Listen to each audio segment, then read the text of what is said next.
It's that time, Friar Faithful. Time to discuss everything going on with the Padres. We've gathered the entire 97.3 The Fan crew together to bring you the most in-depth discussion on the Friars in our weekly Padres Roundtable, presented by San Diego Roundtable Pizza. Here's your host, Ben Higgins. Hello again, everybody, and welcome to the penultimate regular season edition of our Padres Roundtable on 97.3 The Fan, presented commercial-free by Roundtable Pizza. It is pizza royalty. That's not an incorporator word. That means second to last roundtable of the season. I'm joined today by most of the crew, other than Chris Ella, who's on vacation. To my left today is Craig Elston. Hello, Craig. I've always thought you were the penultimate host here in San Diego. Thank you. Woodsy right in the middle today. How do you feel in the middle of all the action? I am Mr. Penultimate, to be honest with you. And then a little flip on the left side here. We've got Annie Heilbrunn. Hello, Ben. That's because we're able to flip. I mean, we're nice. flexible. Very flexible. And sitting opposite me on the other end is Tony Gwynn Jr. Hello, Tony. Hello, Ben. How are you? Good to see everybody. All right, Annie, I heard you did a great job last week. Thank you for filling in while I was on vacation. Appreciate it. Not as good as you do, but I was out of town, and I I didn't get to hear it. And now Woods has me all spun out that I'm going to ask all the same questions that you did last week. So I did take as many of those as I could. I'm going to start with one that you couldn't possibly have asked, and that is just taking the current temperature of the Padres, who went 5-1 since the last roundtable. Road sweep of the Giants, taking 2 of 3, nearly a sweep of the Houston Astros.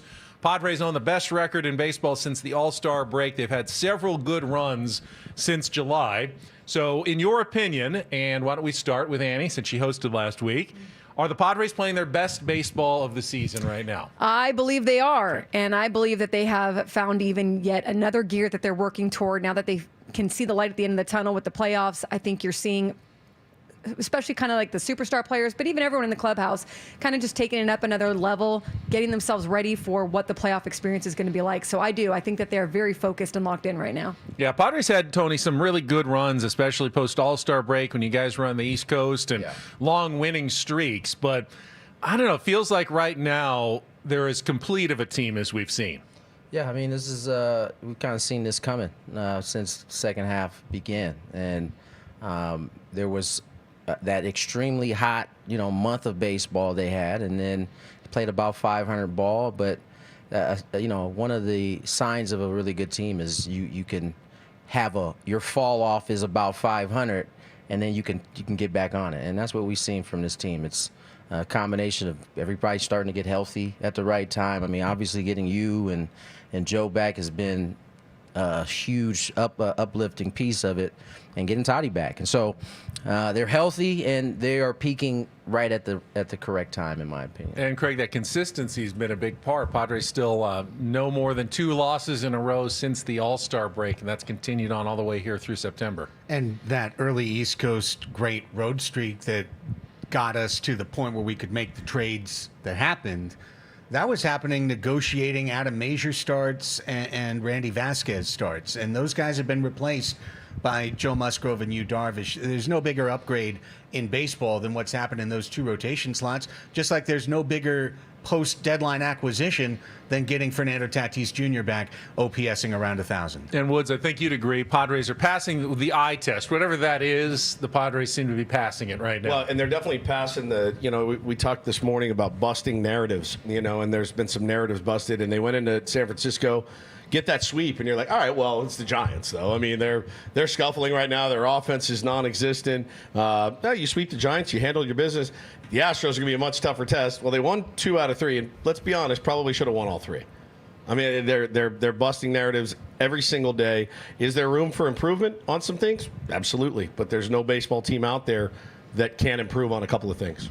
Now, Mike Schilt has been big on, one game, one opponent at a time all the way through, and I think the Padres have mostly bought in. But we did see some talk from Manny Machado, of all people, after the game yesterday of, what is next to come? A postseason run that he says, I think we're going to see this team again. And there's only one way you could see the Astros again, and that would be in the World Series at the end of the year. Or in Cancun if you're golfing, if either team makes it. I mean, that's the other way you can do it. But Tony, as a player, are you okay with that kind of talk from Manny? Like, hey, we expect to see this team again, and that's going to be in a month. Yeah, and he did it in a way that wasn't like, you had to kind of think about it for a sec. But Yeah, no, I'm. If that's how Manny feels, I'm sure that's how a bunch of guys in that locker room feel, and I'm all for it. Those guys in that locker room, they don't care nothing about myths or narratives. They feel like they've built this team up and they have progressed in a way that they're confident no matter who they're playing. You saw what just transpired against the Astros. That's a good team over there. No matter how down they may be this year, that's a really good team, and that's really been how the Padres have performed against those type of teams all year.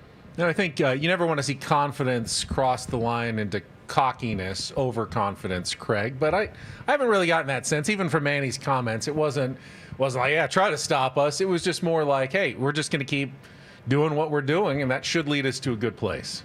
Plus, I would add the context of it's an AC Machado interaction, and they have this kind of playful back and forth. Right. And AC went back to him another time to kind of, okay, let me lock this in for the column type situation. I thought he was really trying to show a lot of respect to Houston, is what he was, maybe his intent, as opposed to saying we're about to go win 3 playoff series in the National League playoffs. But I do believe that this is the Padres' final form, and that this final form is capable of beating any team in baseball. Doesn't mean you're gonna in a 2-game out of 3 series, but they've got the team to beat anybody. Woods, you tend to be the most cautious when it comes to tempting fate of the group, certainly spending some time with you. Are you okay with Manny's comments? Yeah. I mean, he also told us at the beginning of the year, don't worry about where I'll be at the end of the year. Don't worry about it. I will be exactly where I need to be. And look at that. Look at that. One short of 30 and 100-plus RBI. And I wouldn't have thought it as much as I love him. I would have said, man, you're just going to run out of time. I think you can be better, but you're going to run out of time. He didn't run out of time. So it's kind of like when he says it, I tend to believe it.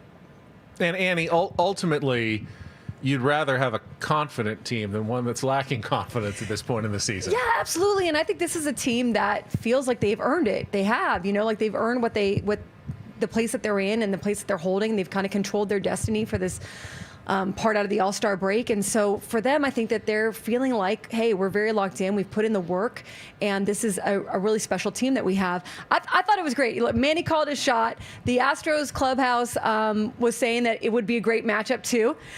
So I think it was 2 teams that respect each other and that were pretty, played some intense games and felt like they played them pretty well. Dubon said, he goes, well, I mean, at least we go 7 in the World Series. It'd be fun to play these guys in a 7-game series. Right, So. that's because the Astros thinking the same thing over there. Yep. That's why they are who they are. Yep. And I thought maybe more significant than even Manny's comments in that same piece is the comments from Joe Espada, a manager. Well, as a bench coach, he's been there a couple of times for World Series titles, and just observing the San Diego Padres and seeing what he thinks is a team that can make a deep run into the playoffs, Craig.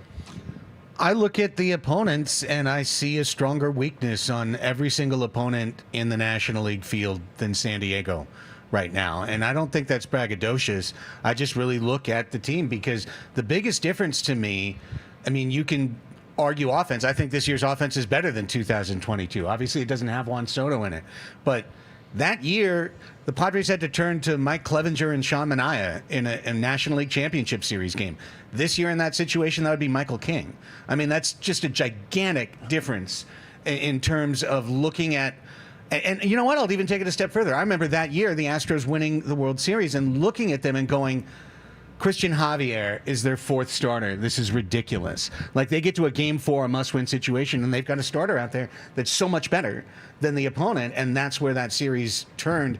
And I think the Padres right now have that ability within a playoff series, a longer series, to turn it based on the strength of their rotation. Tony, and this feels like a case of you have to earn your respect in Major League Baseball. Now, you have to respect every opponent, and we hear Mike Schilt talking about that. Even the White Sox coming in, you have to respect them. But as a player, there's a different level of not disrespecting an opponent, but actually like looking at another team and going, oh, that is a good team. And it feels like the Padres have reached that level with the teams they're actually playing where they look at the Padres and go, that's a good team. Yeah, no, Joe Espada is not the only manager that's felt that way this year. And some of them felt like that early in the season before we've seen this final product. So it's always been there. It's just a matter of seeing it more consistently. And when you start to do it consistently, it's easier to start to see from the outside looking in. You know, when you're constantly winning ball games, and these guys, you know, some of these teams may not be catching the Padres on an everyday basis, but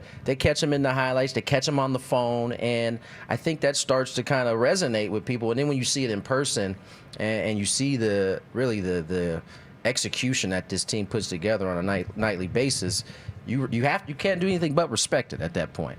It's our 97.3 The Fan Padres Roundtable, presented commercial-free by San Diego Roundtable Pizza. It is pizza royalty. And I want to talk a little bit about Fernando Tatis Jr. for a second. I made an online comment during the game last night, and I was surprised how many Padres fans came out of the woodwork with criticism of Fernando Tatis Jr. I'm surprised that you're surprised. Well, I still get the sense that he is the most popular player on the San Diego Padres, and that Manny Machado is the one that gets more criticism usually from even Padres fans. But there were a lot out there, and I was trying to go, okay, you know, yeah, he struck out 3 times, but he's always got the ability to do what he did later in the game, that is hit a home run and change a game with his play. My question for you all, and let's start with Woods in the middle this time. He's on a 9-game hitting streak, 5 home runs. Of course, he missed 2022. He had an up-and-down 2023. He missed a couple of months this year with the stress reaction. Do you feel that Fernando Tatis Jr. is finally and truly back at this point to the player that we kind of remembered from long ago? Yeah, 100% back. And I think, you know, you miss that much time, it's still going to take you a little bit of time to get caught up and feel comfortable and not maybe jumpy in the box. You get a little jumpy. Like, I totally get it. You got a runner out there. You want to do something big.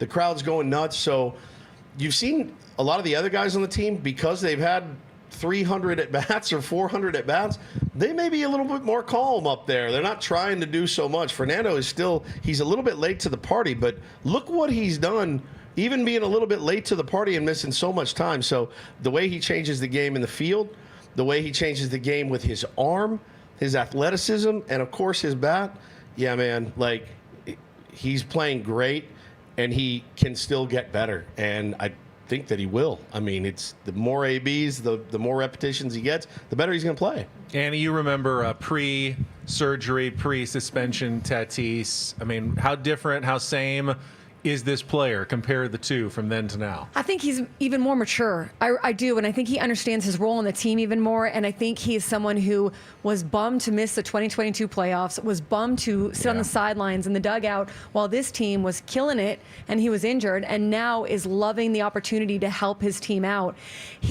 There's not one player on that roster that can't improve, right? That can't get better in some scenarios or whatnot, but I think you got to let Fernando be Fernando and let him find that confidence, which you do lose a little bit when you're injured, I think, and come out there. And he's been showing it. I mean, at the plate, like you said, in the field, in right field, putting pressure on the pitcher.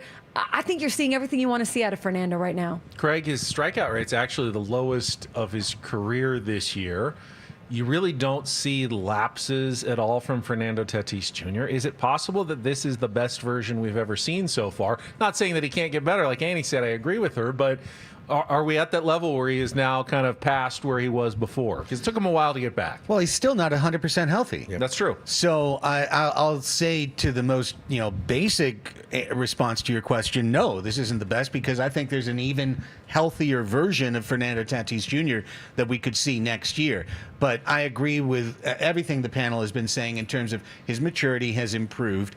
This is the biggest ceiling raiser on the team. He creates dynamic play for the team on the field, at the plate. He's not going to get a hit every time, but I'm reminded of almost LeBron. To Tatis, and I want to be clear about this. As a young player, if LeBron went 2 for 12, it was like, how dare he? Right. Overrated. Right. Get him out of here. Oh my God, he missed 8 threes. This guy's a joke. And it's because the expectation was that he would literally hit every shot in his career. And that's what I really get from fans on Tatis. If he doesn't get a hit every single time, they continue to bring up the mistakes of 2022. But I tell you what, he handled 23 the best he possibly could have handled it. And I think he has been an exemplar of what you want in 2024. Tony, where do you see Fernando in his development as a baseball player, the maturity, then to now, where does he stand? He's light years ahead of where he was from a maturity standpoint. I still think he hasn't hit the ceiling as who he can be as a ball player.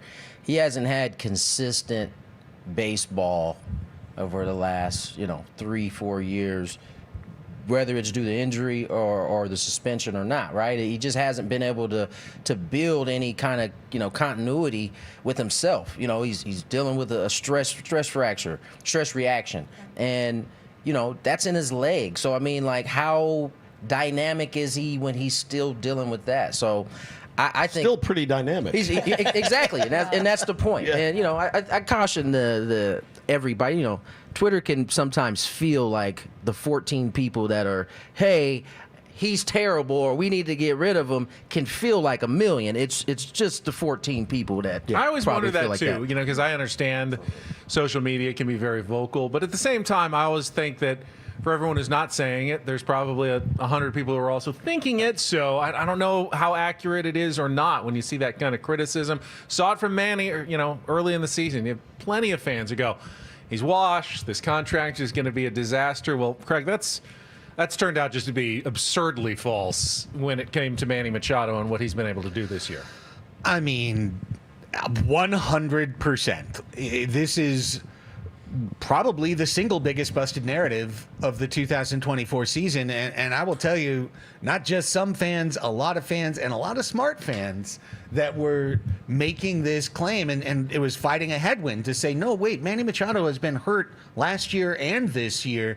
Maybe he's not actually just in irreversible decline. I challenge the smart fans that were saying that this guy was. Yeah.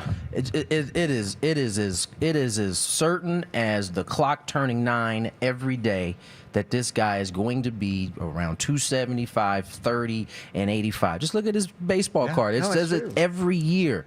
And so, to me, it's, we'll be here again next year. I promise you. Oh, there's no question. We'll be again here. We'll be right here again next year. If he doesn't get off to a blazing start, which he right back here again. Which he won't, because he never really does. He doesn't. He doesn't. But it'll be the one year he does, and then it might calm it down. But I'm just saying, like, we'll be here again on Manny once again. Yeah.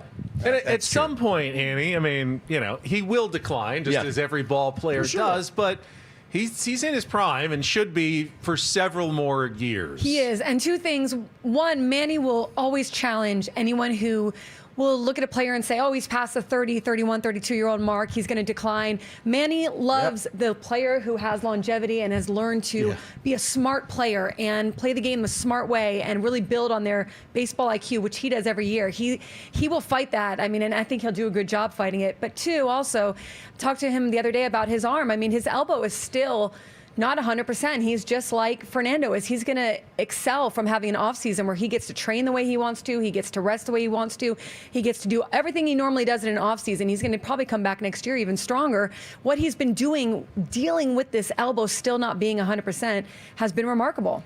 And, while Ella was busy examining one of the 7 wonders of the world right now, I presume, let me kind of take one of his roles on the show for just a second, and it's one you might be surprised at, but here's one of the places where I do feel analytics has failed baseball fans who are trying to be smart baseball fans. It's in the Zips and Steamer projections, because those projections are built based on every player in the universe, and they come up with a uniform model of at 30 you're here, but 31 you're 90% of that, and 32 you're 90% of that, and so on and so forth. So when Manny's contract came out, Zip Steamer put out a projection, and it showed Manny getting progressively a little bit worse every single year for 11 years. And the thing is, not all players are built the same. Manny Machado is more like an Adrian Beltre. I expect him at 37 to hit 35 home runs. Well, and Woods, isn't the thing that drives some fans crazy about Manny his leaving some in reserve on a routine ground out? Doesn't that make him more likely to be a player that will manage himself better later in his career? Yeah, it's it drives me crazy. It drives me crazy. And I've spent 162 games fighting it because, as I've said many times, when you're in the presence of somebody that is so self-assured, it's intimidating. Like when I've talked to Manny before, the belief that he has in himself, it's wild to be around it. Like when you can feel it from him. And when he says it, I believe him. and I watch him and I go, well, yeah, I mean, I don't teach my son to leave anything in reserves, but he's 6. I'm like, you run until you don't have knee surgery or elbow surgery, right? It's a different perspective. I trust that man to make the right decisions because he's earned all of that trust. He's earned it. Like, he knows when. You saw there was a play yesterday, and he knew exactly who was running. He was not even looking at first base, and he threw a seed because he knew, I got to get rid of this thing quick. Bro, Arenado doesn't do that. Scott Rowland didn't do that. He knows I got 1 split second, and he gets these guys by a split second every single time. It's like watching a magician, dude. It's crazy. The internal clock. The internal clock is bananas. I've never seen anything like it. And then you have to deal with my quiet self-assurance every single morning. Yes, and my self-assurance, which is 0. You know, it's just like you're around somebody like that, and you go, how do I not take him at his word?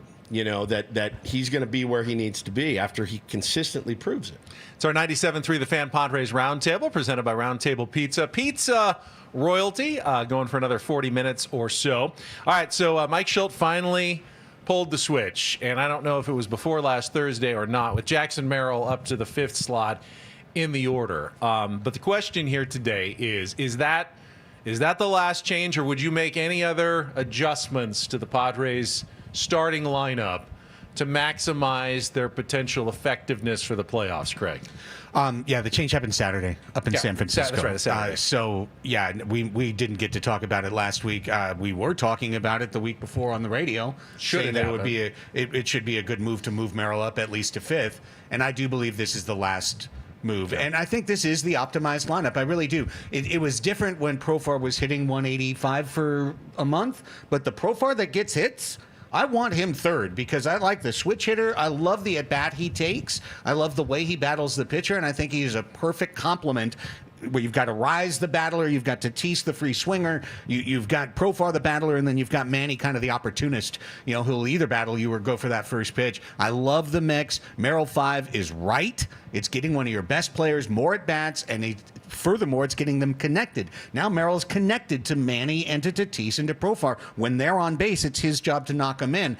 That's beautiful, and I love the way it's working. Any changes that you'd make, and how do you feel like the change with Merrill has gone so far? I like it. I like the lineup the way it is as well. I think it's gone well with Merrill. I think that they took a long time to make that move. They really let him grow into that spot that he had at the bottom of the lineup, and I think that when they finally did, it was a thoughtful move. Also, credit to Jake Cronenworth and credit to the other guys who are moving as well in place of that, because now you have a bottom of the lineup that can be really dangerous too. I mean, there really aren't very many holes in this lineup at all. Tony, what did you think about the lineup change, and is there anything else you'd do? No, I wouldn't do anything different. I think the lineup, I don't think it's necessarily set in stone. Like, they get into a postseason matchup and, they don't like the way they'll change it up if they have to, but this is a good lineup, and that's whether Merrill was hitting 5th or 6th. We'll find out over time if this is producing more runs. Obviously, the numbers will eventually tell us that, but Jackson is so talented. You can put him really anywhere in the lineup, and you're going to get the same result. Woods, you're happy with the lineup as it stands? Yeah, I mean, I was fine with it again because I was fine with it before. Because I think it was working, and I also I would just think about what Tony Jr. said maybe a month ago, 6 weeks ago. He is Jackson Merrill right now because of where he's hitting. The 7 hole is vastly different than the 5, is vastly different than the 3.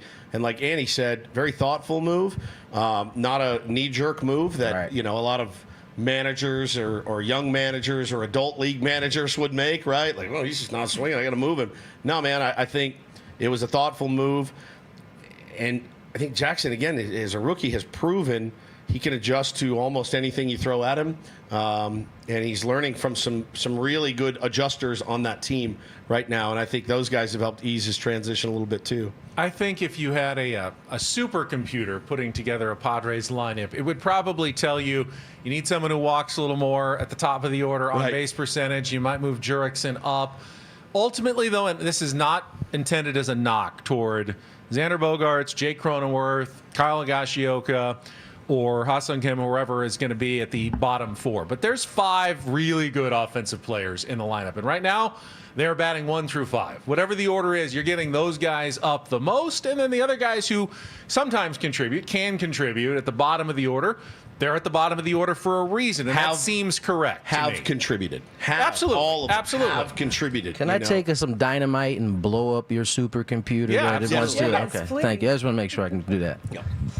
Well, and I wouldn't. I don't think you should put the. He just meant rhetorically. No, Don't I know. worry. Don't worry. No, but I don't think you should put the lineup together with the supercomputer. I think it works well the way works they have great. it set up right now. Even if Luis Ariz is never going to walk, and he's never going to walk, and that's okay with me. Who Love him at the cares top of that the he lineup. doesn't I love walk? him leading off. Give me those knocks. No one cares. No, one I don't cares. think anyone Yeah. cares. And Pressure-filled plate appearance, no matter what. yeah. You are getting it on probably average 6-7 pitches off of that starter to start the game. Yep. Like no quick out.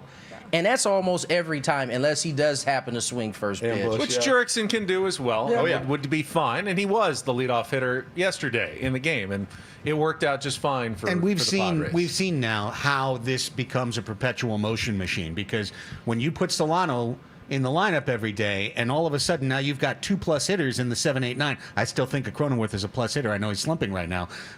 Then those guys are getting on base. Again, I'm talking about connectedness. Those guys are getting on base for Luis Ariz. Yeah. Luis Ariz is coming up with 2 outs and runners in scoring position, and we've already seen he's one of the 10 hitters in baseball that managers are scared to face in that situation. He's got to be in the top 10. Great point. So I love where he is. In fact, Tony convinced me beyond and above over the course of the summer. Like, it's not just the numbers. Right. It's the way he attacks pitchers, and then it becomes him just coming up over and over and over again.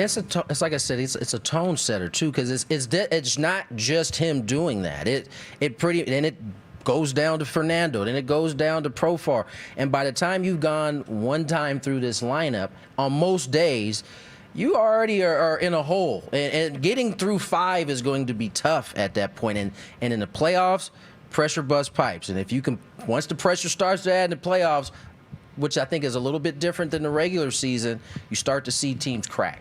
But where the Padres are really set up for their biggest innings is when the guys at the bottom of the order get 100%. on. Amazing. 100%. And we've seen it, and that's when they get the 4 or 5 run innings, Yeah. which is why when they do, like they did yesterday, and we've talked about this probably 3 times this year, I don't want to see Jurickson Profar bunting them over. I want to see I him don't hitting. either. I don't either, And Tony.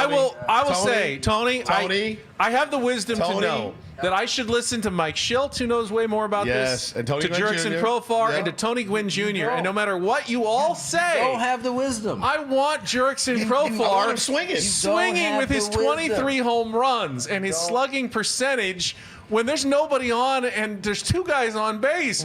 Don't bunt him over, Jurickson. Just swing away, man, especially in the 3rd inning. I know. I feel the same way. Just so you Tony. know, I feel the same. What are we missing here? I read both of your tweets. I read both of your tweets. Mine, I liked mine yesterday. and Imagine a world where bunt, you just bunt, bunt, bunt, and you never then shut Trevor up. rolls his You don't know how much power. Did you it laugh? took. Did How you much- laugh? I laughed at it a little bit. And after but you I, went, I, "Oh, you know, I God." wanted to like. Come I on. thought Herm Edwards was going off on my head. Brandon Lockridge, Don't bunt press however in. much you want. I'm fine with that. Jurickson, you're too good. Stop bunting. Where was that same energy there when he was hitting 189? It was. Yes. I mean, not It quite was. as much, but It he was. just had 4 Actually, hits. pretty like, much was. It, Yeah. it definitely was because I don't waver. you tweeted around that time too. I don't waver. He just I had don't 4 waver. hits and a home run like 3 days Tony, ago. It's called winning baseball. Of course. That's what it's But called. okay, so again, I say it as a world-class bunter that had no confidence at the plate. I've said this before. I liked, first and second, nobody out. Oh, thank God. I'm not going to K. I'm not going to hit a double. I'm going to get one down. You know why? Because I like the pat on the butt. Attaboy, Woodsy. Attaboy. And you know what? I wasn't a good hitter. But if my 3-hole guy consistently, or one, whatever, in yesterday's case, goes up there, bink, lays one down, I'm scratching my face. So let's break this up. All right. First, it isn't consistently. Jurickson has over 80 RBIs on the season. So which is all the more reason to swing away. It's not consistent. I think a little bit is kind of personal for you because of how you've my history handled Bunting in the history. I want him to believe in himself as much as I believe in him. Believe it or not, those pat on the backs were warranted. I mean, you put your team in a position to win. And it's not to mention who he has coming up behind him. Yeah. I mean, he's got probably the hottest Padre coming up behind him. And I'm willing to live or die with that. All right, hold on. See, I think that's an argument against Bunting. Tatis can bring him in from anywhere, from first, second. He doesn't need them to be moved over. I don't want Tatis just trying to hit a ground ball or a fly ball. I want him hitting a double and a home run. If Higgy gets on with a single to start the inning. Then Arise gets on with a single, and you got first and second. I don't want Fernando bunting. I don't want him bunting. Fernando may not be bunting. I don't want him to. Fernando will not be bunting. Okay, I don't want him to. So you're but everybody's happy. Is it? That's on. Jurickson made that call. Yeah, of course, 100%. Of course. He said that one time after he bunted, he was like, "Did you see the rest of my? Did you see? I went 0 for 4. Let me bunt." Like, and y'all was mad. I know for a fact y'all was mad about that one. I was not mad at the 0 for 4. He wasn't swinging the bat well. In this case, he's swinging the bat well. But you know what? He's thinking to himself, you know what?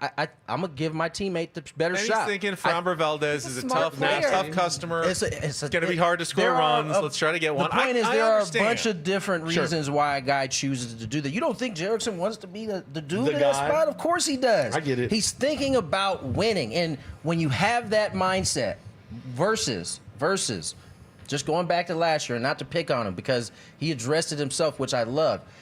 When you have a mindset of protecting yourself or thinking about yourself, that festers across the way. Right? Now, we're deep enough in the season. Jurickson's done this enough times where I'm sure guys would not have thought that. Yes. However, it's emblematic. It's not. It's evidence of how they conduct themselves as a unit. How they're thinking. And how they think. Yep. And so in a vacuum, I understand what you're talking about, but this is a bigger picture deal for these guys. You can always hit sand with me. I will never take it personally because I love you. I respect your knowledge. Yeah, no, I know you wouldn't, but it makes just in case you did, I didn't want to I screamed. How I screamed at the TV yesterday. But guys, he told you. I know he did. Told you. He said, "I am Profar." Yeah, I'm Profar.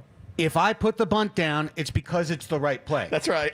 And if I'm putting it down, it's going to work because I am Profar. Profar. That's him telling you, let the professionals do the Correct. thing. That's what. I'm good. What that is. That's it. And you have one of your best hitters, one of your best players that's been on this team this year doing that, what Tony just mentioned. What does that look like to the rest of the lineup? How about this? Because we bring this up on the flip side all the time, right? Why can't, when we put a superstar in the box because he's unwilling to give up the me moment, right? We criticize those guys often. Here, Profar is, who may not be the superstar of the team, but is having one of the best years on the season. Yet, as he said, I'm Profar.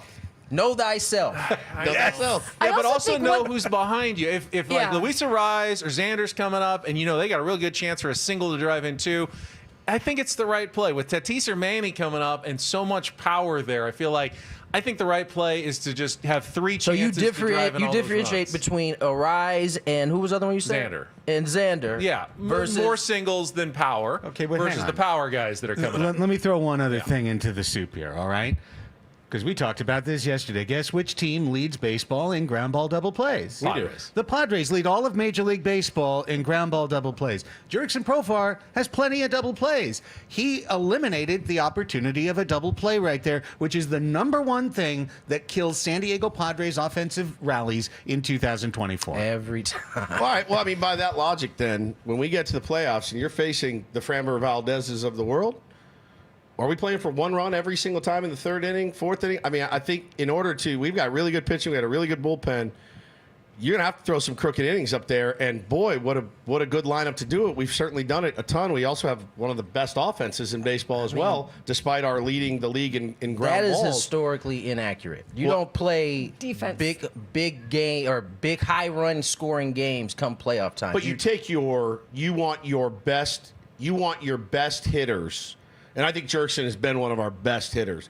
you want them trying to drive in runs, not giving the best pitchers in the I world love an that extra you out. said in the third or fourth inning, which we did, which is not when we were talking about the previous bunt. That happened a little bit later on in the ball game, right? So when you're talking first half of the game, yes, of course, guys are.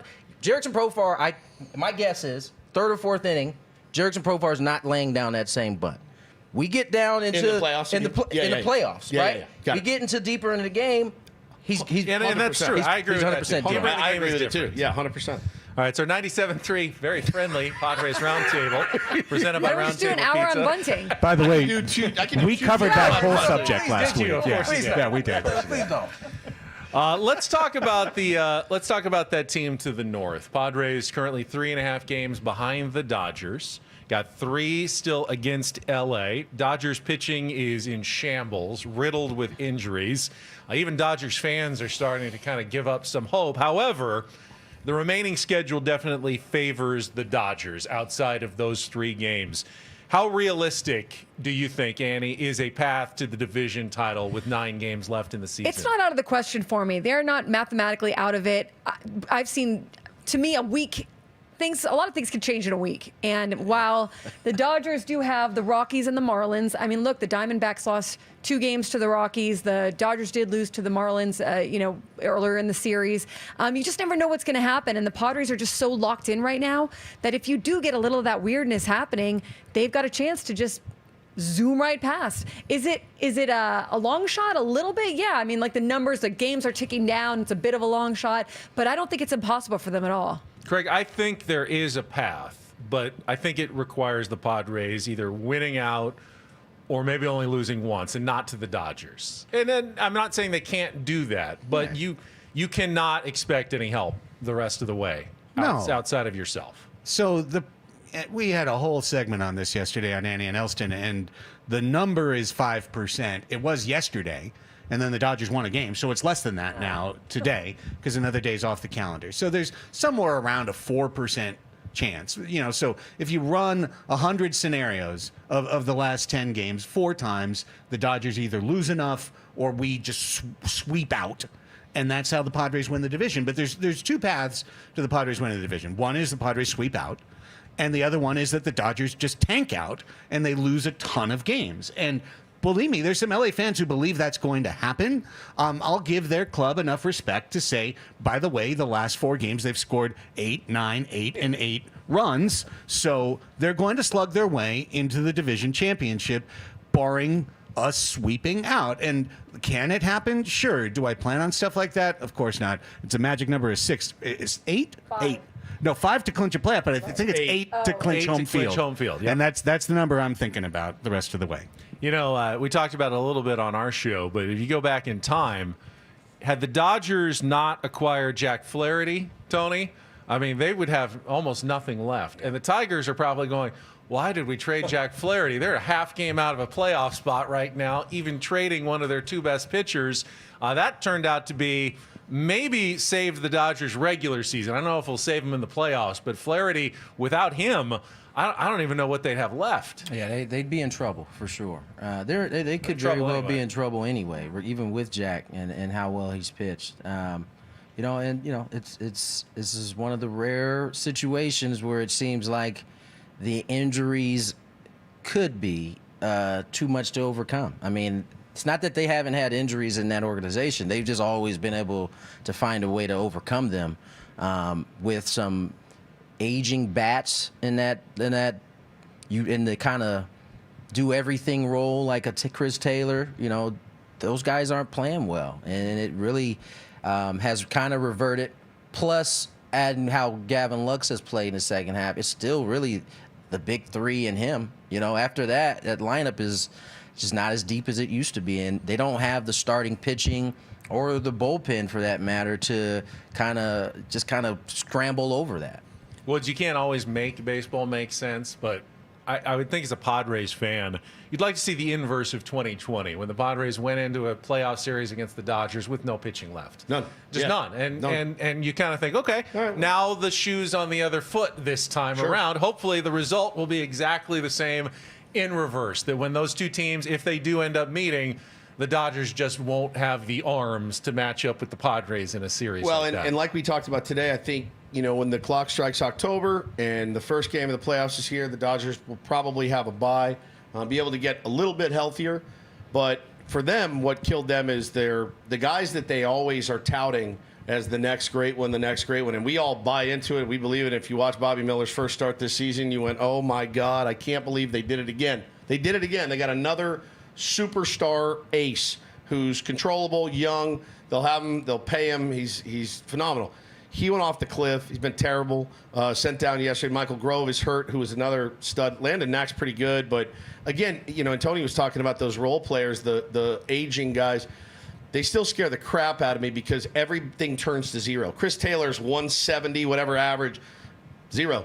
Just like Ohtani's, just like Mookie's, and all these guys are like, okay, the grind is over. Get a little breather, reset ourselves. So, yeah, man, anytime you have a lineup of Mookie Betts, Shohei Ohtani, Freddie Freeman, I'm not letting Dodger fans off the hook. If they go down, injuries happen to everybody.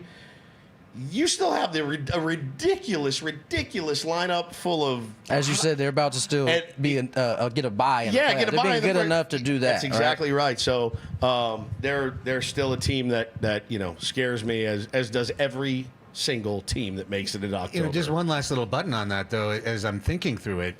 Even if the Padres don't win the division, and I do feel if the season was 3 weeks longer, which is something that I know we all want, at least Chris Ello could be here for part of the last. So Ello could at least show up for a week. But one thing that could happen is that Milwaukee could push past LA. I was just thinking that. Yeah. I was just thinking the Dodgers could bump into the no-buy scenario, which could be a bye-bye scenario. That would be toast. They may be toast then. If I'm the Mets or the Diamondbacks, whoever ends up finishing the third wild card, I might almost rather see the Dodgers than the Brewers in that 3-6 wild card matchup. And then whoever gets that second bye, gets the winner of that series, is a pretty good spot to be. So Brewers and Dodgers have a lot to play for in that 2-3 slot. Even if the Padres don't catch the Dodgers, that's an interesting scenario here at the end of the National League. Well, I think Craig nailed it. As the 8 is really the only number we should be thinking about right now, and that's home field advantage in the first round of the wild card. And Petco Park, they'll jam 55,000 in there maybe, and let's get nuts and 3 games at home, hopefully just 2. And I think that's what they need to focus on right now, certainly. Well, actually, focus on beating Garrett Crochet tomorrow, and that's it. There you go. 7th inning stretch time in our Padres 97.3 The Fan Roundtable, presented by Roundtable Pizza. A little break from the Padres discussion. All right, your favorite bunt of all time? How about that? Today's Everyone's question, no?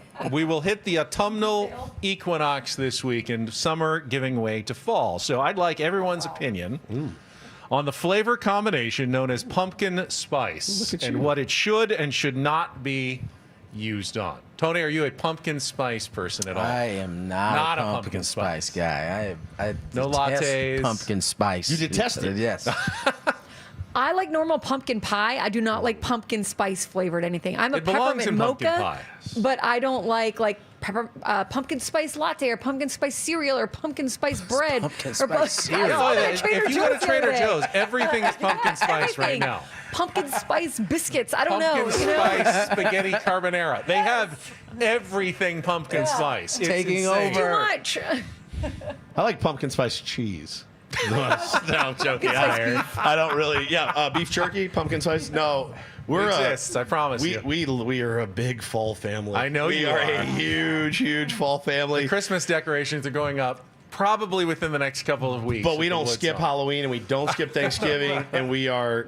There'll be a pumpkin spice candle that smells amazing, but I like pumpkin spice candle. good. I don't Same. want it in my drink. I don't want it in my food. Nothing. No, I love pumpkin pie though, man. I like Pumpkin pie is good. I like Halloween. I like all of it. I love Halloween. Halloween's the best. It's the best. I do not like pumpkin spice, anything other than pumpkin pie. Right. And I don't know why it started migrating into everything else. I don't either. And who called for this? Who It's asked for perfume this? at this point. I mean, what's on your neck before you leave the house? I don't need a pumpkin Oreo. You know? Yeah, they have those. I don't need any of that. Well, pumpkin on its own is actually pretty hideous. Well, yeah. Yeah. So People first called everything smell- pumpkin flavored. No, you don't want anything pumpkin flavored. That's a squash, and it doesn't taste good. All right, White Sox are coming to town. Given our general overall sense of worry as a fan base? We can start with Craig on this one. 12. What would be your advice to approach this series as a fan, Craig? Oh, I like this question. Obviously it's baseball. Things can go wrong. There's, you can't always expect a sweep, yet you kind of expect a sweep. But what happens if it doesn't happen? How do you approach this last home series as a fan against the worst team in baseball? Dread, Alcohol. Yeah, dread, anxiety. That's not a fun way. Pumpkin spice Xanax. I mean, yeah, I'm considering are there any pumpkin spice gummies? Like, what can we get to take care of this weekend? No, I mean, look, I feel just the exact same way as when we play the crappy Rockies, which is when you win, it's like, okay, yeah, you're supposed to win. Good for you. And when you lose, it's like, oh my God. That was a game you were supposed to win. Now, let me tell you, this last week has taken the pressure off this series. Oh, yeah.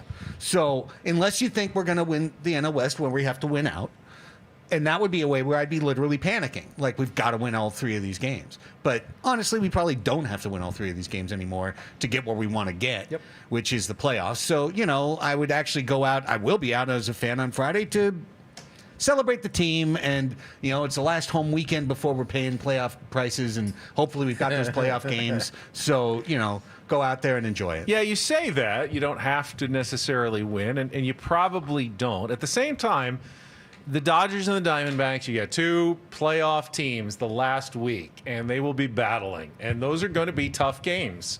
The last 6, these are your last 3 to really make hay. Padres have done really well, Woods, the second half of the season against the lesser opponents. Sure. They had their troubles in the first half against the Rockies and a little bit in the second half, the Angels, but for the most part, I think they're, what are they, 26-2? Craig, you have the number of the record against teams 27-6 in their last 35 against teams with sub 500 records. This should be a celebration. This should be a fun weekend, and we're all looking at it like this can only be disastrous for the Padres. Baseball fans, man. That's how we are wired, essentially. And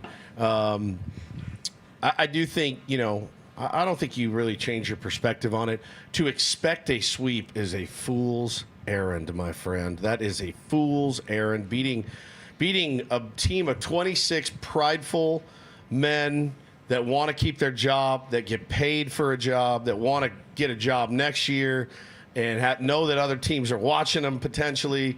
Man, to go in there and expect it, I don't think there's any way any of those players are like, whew, at least it's the White Sox coming in. At least they know better. They played 150 games. They know exactly what to expect. So I think you go out, you figure out a game plan on waiting out Garrett Crochet, who's their best player or pitcher, and figure out a way to not let Andrew Benintendi beat you and Yohan Moncada. And other than that, man, try to hit the ball hard, good hard 90s, and take the extra bag and do all the things that you've done all season long. And I think the chips at the end of the weekend, yeah, man, I think you win 2 out of 3, and I'm happy with that. If they win 2 out of 3, you can't lose this series. And that's how the team needs to approach it. But Andy, what about the fans? Like, what's the mindset going into this series for fans? To me, the mindset is go to Petco Park or watch at home and enjoy the last regular season homestand type feel that this team has given you this year. I think I agree. I think take the series personally. Yeah. I think that I read the story about that Jeff Passan wrote. He wrote a very long feature about the White Sox and how their clubhouse is actually more united than people might think, and how they're working hard really still. And I believe that. I don't know if they have it in them at this point, but I think you take them seriously. I think you try to win the series. I think Steven Wilson should probably find AJ Preller somewhere and give him a few choice words. But other than that, I think fans should probably just enjoy it, and the players should just keep continuing to play the way that they have up to this point. So, Tony, we agree. We're all pushing back on anyone that says the sky is falling if they lose one of these 3. Yeah, no, I think so. I think my advice to fans is trust your team at this point. If this ain't enough games to trust your team, trust your manager, nothing's going to save you at this point. So I agree. And if you're also expecting a sweep, you're setting yourself up for failure. So, win the series, continue to do what they've been doing. Tony, as long as you played, and being a part of some really, really good teams, and when you play those down teams, what do you see in them? I mean, can you look across sometimes and go, oh, yeah, they're done. They gave up. They're done. For sure. And then you look across and you go, oh, Oh, they're trying to play spoiled. They're trying to do something. Yeah, oh yeah. Yeah. That energy is apparent immediately when the game starts. But I think for the Padres, I think the really good thing about this ball club is once it turns to the second half, like there has just been kind of this mindset that I don't even know that they see the jersey, when they're out there. Yeah. It's just about them executing, playing the game, doing what the scoreboard's telling them to do.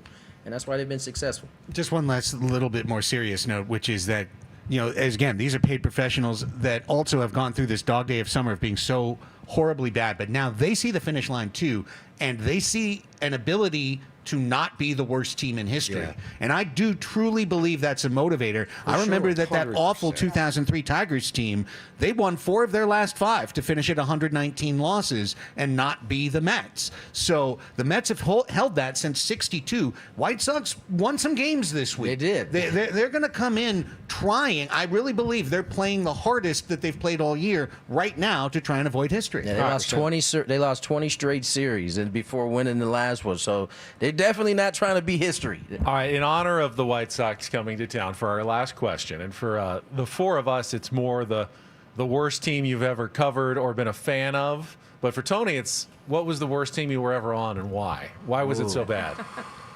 Probably. Yeah. It's either the 09 Pods, but we finished with the best record in the second half. So All right. I would say the 14 Phillies I was on. And what made them just not good? We were older, and not a lot of guys liked each other. What about the fans? How bad were the fans? They're always bad. They were crushing us, and we deserved to be crushed. We weren't very good. We still had all of the guys that won World Series there, but they were older. There was just not a good mix of not a good chemistry team at all. And so it got out the gate all right, and then it just gradually got worse. Annie, doesn't even have to be baseball. You've covered football teams you knew as where I was well. going. Yeah. Covering the Chargers during the relocation years, during the years where they were half in San Diego and half finding a new home somewhere else, and how just torturous that was for fans and for players and the questions. And it was a cloud that loomed over those seasons. You could never get away from it. Now, Woods, you've always kind of, you're a Yankees fan growing up, Notre Dame, kind of front runner. What's the worst team you ever were a fan of? I mean, Yeah, you. When your dad abandons you when you're a child, and your mom remarries when you're 10, and you've never had a father to throw the ball with or teach you how to hit, didn't really know anything about sports. You thought your grandfather was your dad. Now you can't relate. You were off to Del Mar in the Rolls Royce, riding on the Lakers plane. Court seat at the Lakers riding game. on the Lakers plane. Speaking of front runners, Some of us didn't live that life. no one. So a lot of us had it a little bit difficult. Eating canned salmon, for dinner at your grandparents' house. Second Street in El Cajon. Sardines and crackers. Yeah. It's funny. My dad. If my dad had been a fan of the Reds, I would have been a Red fan. If he was a fan of the Brewers, I would have been a Brewer fan. So whatever he liked, I liked just immediately. And I remember he gets me really into baseball, and I'd never swung a bat. I'd never thrown a ball until I was 10. Got such a late start. So I'll do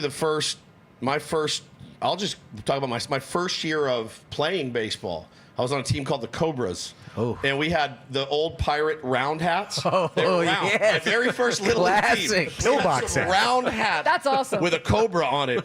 And I want that remember hat. I did not foul off a pitch. I didn't touch a ball with the bat, which is why I learned how to bunt for the whole first season. And it's amazing I ever went back and did it again. That's But I loved it, and I kept practicing, That's kept awesome. playing, and but that was by far the worst team I've ever seen or been a part of, and it was mostly my fault.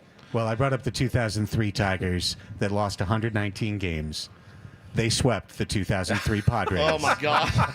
At Qualcomm You can answer for Stadium, both of us. We had and to do every that single was pre- and our post-game answer. show. Is the 2003 Padres? I missed one day for the birth of my son and did the other 161 of that god-awful season when they were supposed to be in Petco Park already, and it got delayed, so they just said, you know what?